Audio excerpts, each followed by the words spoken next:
ang presyo na ba? Mas Eh, mura ano, natin. presyo pang Maynila ngayon. Ano, akala ko naman makatipid tayo sa ano.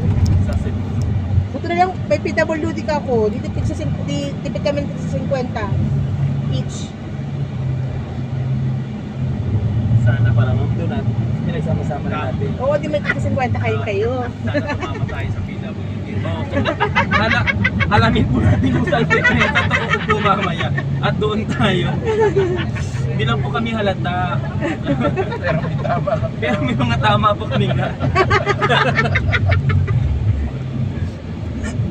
Ang mahal talaga ng food nila doon.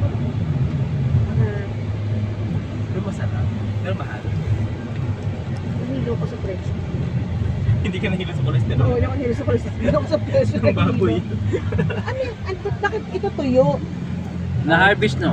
Wala nang isda? Ano ba yan? Na-harvest na yan. Na-harvest na yan. Opo.